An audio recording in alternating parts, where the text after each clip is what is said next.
11월 23일 수요일 아침 묵상의 시간입니다. 오늘 우리에게 주시는 하나님 말씀은 구약성경 다니엘 11장 1절에서 9절까지 말씀입니다. 내가 또 메대 사람 다리오 원년에 일어나 그를 도와서 그를 강하게 한 일이 있었느니라. 이제 내가 참된 것을 내게 보이리라.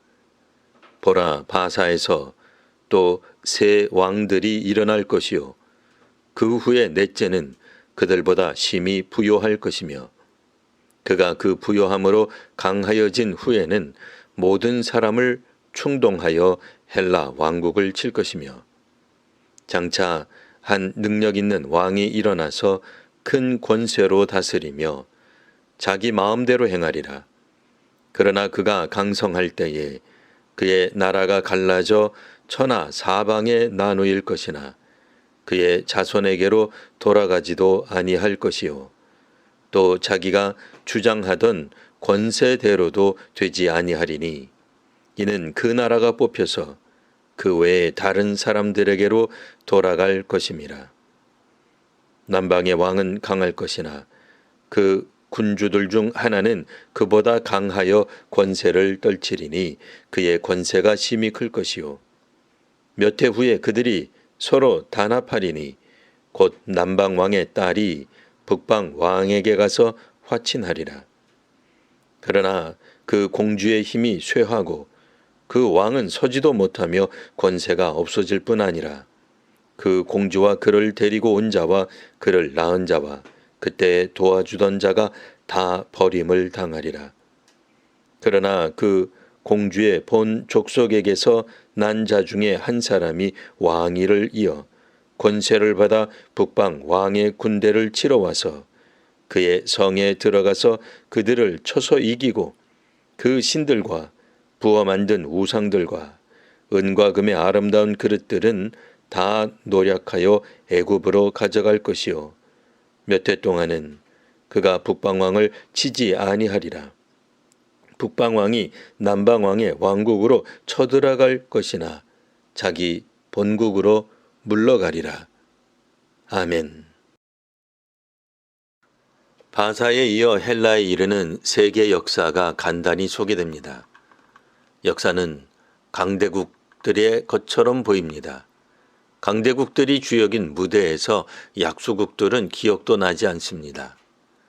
작고 약한 나라들은 역사의 뒤안길로 사라져서 어디에서도 찾아보기 힘듭니다.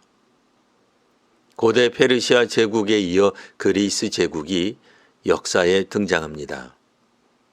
3절에 묘사된 한 능력 있는 왕은 큰 권세로 그리스를 다스립니다. 하지만 그가 죽고 난 후에는 나라가 나뉘게 됩니다. 여기에 나오는 왕은 알렉산더를 말합니다. 알렉산더 대왕은 당시 알려진 모든 지역을 점령하였습니다. 그는 자기 좋을 대로 행동하였으나 그가 죽고 난 후 그의 자손은 정적들에게 제거당합니다. 권력은 자녀들에게 끝까지 이어지지 못하고 그의 부하들이 나누어 갖게 됩니다. 강대국 그리스는 마게도니와 그리스, 발칸 반도 동부와 소아시아, 바벨론과 시리아, 이집트와 북아프리카 지역으로 넷으로 나뉘어 통치하게 됩니다. 5절에 나오는 남방의 왕은 알렉산더 왕이 죽고 난 후 이집트 지역을 차지한 왕조를 말합니다. 그리고 6절에 나오는 북방 왕은 바벨론과 시리아 지역을 차지한 왕조입니다. 이들은 때로 갈등 관계에 있으나 또한 정략 결혼을 통해 서로 간의 화친을 도모하기도 합니다. 이처럼 군왕들은 다양한 방법들을 통해 권력을 차지하기도 하고 서로 연대하여 권력을 강화하기도 합니다. 하지만 이 모든 세상의 권력들은 결국엔 사라지게 됩니다. 앞선 제국을 무너뜨리고 새로운 나라를 건설한 왕국도 결국엔 앞선 제국처럼 사라집니다. 위대한 왕의 자손들이 권력을 세습하여 이어받으나 주변 사람들은 이를 시기합니다. 위대한 정복자 주변에 있었던 신하들이 왕이 되기를 원합니다. 역사는 강자들의 이야기로 흘러가는 것처럼 보입니다. 약자나 패자들은 역사에서 찾아보기 힘듭니다. 다니엘에게 보여진 환상에서 약소국이었던 식민지 유다는 사라진 지 오래되었습니다. 지금 다니엘이 보는 환상에서 나오는 나라들은 다니엘 이후 수백 년에 걸쳐 나타날 것입니다. 다니엘이 살아서 볼 수 있는 나라들이 아닙니다. 다니엘이 죽고 난 후 수백 년 동안 진행될 강대국 중심의 세계 역사는 다니엘이나 유다 백성에게 어떤 의미가 있을까요? 유다가 망했더라도 하나님은 여전히 세상을 다스리심을 보여줍니다. 다니엘이 포로로 끌려갔더라도 하나님은 바벨론에서 다니엘과 함께 하십니다. 바벨론 이후 메대 제국 시대에도 하나님은 다니엘에게 역사하십니다. 또한 세계가 헬라 제국이 통치하는 곳으로 바뀌어도 누가 통치할지 하나님은 다니엘이 미리 보게 하실 수 있습니다.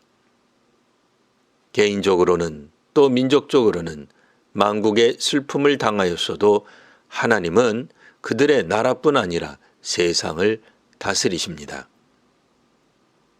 나라를 회복하지도 못했고 나아진 것이 하나도 없어도 환상을 통해 다니엘은 그리고 우리는 하나님이 주관자이심을 믿습니다.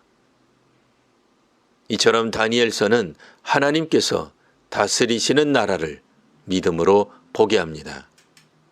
오늘 우리에게 고난과 슬픔이 있더라도 하나님께 나아가는 믿음의 성도와 교회가 되시기를 기원합니다. 기도하겠습니다. 하나님, 강대국들의 역사는 다니엘과는 거리가 먼 것처럼 보입니다. 우리는 우리가 역사의 주인공이길 바라며 그럴 때만 의미가 있다고 생각했습니다. 하지만 다니엘서를 통해 역사의 주관자는 강자나 강대국이 아님을 고백합니다. 이제 하나님을 역사의 주관자로 믿고 나아가는 성도와 교회가 되게 하옵소서. 오늘도 하나님을 경외하는 교회와 사회가 되게 하옵소서. 약자들을 돌보시고 또한 회복시켜 주시는 하나님을 믿는 또 하나님께서 주시는 복을 받는 오늘 하루가 되게 하옵소서. 예수님 이름으로 기도합니다. 아멘.